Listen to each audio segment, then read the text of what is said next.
এই মুহূর্তে আমি আছি দ্বারকার রুক্মিণী মন্দিরের সামনে।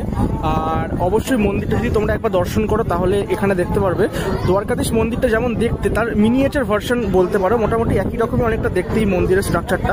ওপরে বিশাল বড় একটা ধ্বজা কিন্তু উঠছে, আর হ্যাঁ প্রচুর মানুষ কিন্তু এসছে দর্শন করতে। আরও একটা কথা মেনশন করে দিই, এই মন্দির দর্শন অবশ্যই তোমাদের করতে হবে গুজরাট বা দ্বারকাতে আসলে।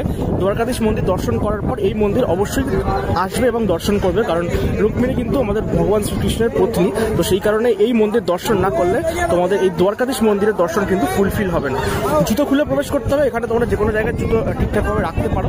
আর প্রচুর মানুষ কিন্তু এসছে এই মন্দির দর্শন করার জন্য, দ্বারকাধীশ মন্দির দর্শন করার পর। চলো ওপরের দিকে ওঠা যাক। ছিলাম ওখান থেকে উঠে এই মন্দিরের ওপরে এলাম, আর এখানটা দেখতে পাচ্ছ প্রচুর মানুষের এই মুহূর্তে ভিড়, এই জায়গাটা কনজেস্টেড হয়ে আছে। আস্তে আস্তে কিন্তু এই মন্দিরের ভেতরে সবাই প্রবেশ করছে ভেতরের দিকে, এইখানটা দেখতে পাচ্ছ। আর হ্যাঁ ভেতরে কিন্তু ঠাকুরটি আছে, তোমাদেরকে যদি ভেতরে ক্যামেরা অ্যালাউ থাকে ঠাকুর দেখানোর চেষ্টা করবো। আমি মন্দিরের ভেতরে আছি, মন্দিরের ভেতরে অংশটা ঠিক এইরকম দেখতে, সেই পুরোনো দিনের যে মন্দির সেরকম লাগো। প্রচুর পুরোনো দিনের মন্দির, এই ধরনের জিনিসগুলো দেখলেই কিন্তু বোঝা যাচ্ছে। আর হ্যাঁ এই মন্দিরের ভেতরে যত ছবি দেখছি সব কিন্তু কৃষ্ণ এবং তার পত্নী রুক্মিণীর বিভিন্ন ধরনের মুহূর্তের ছবি কিন্তু আমি এখানে দেখতে পাচ্ছি। এই রুক্মিণী মন্দিরের কিন্তু 12টা থেকে 12:30 বা 1:45 নাগাদ কিন্তু ভোগ দেওয়া হয়, আর সেই মুহূর্তে কিন্তু দর্শন বন্ধ থাকে। আর এই মন্দির কিন্তু সন্ধ্যে 8টা 8:30 নাগাদ কিন্তু বন্ধ হয়ে যায়।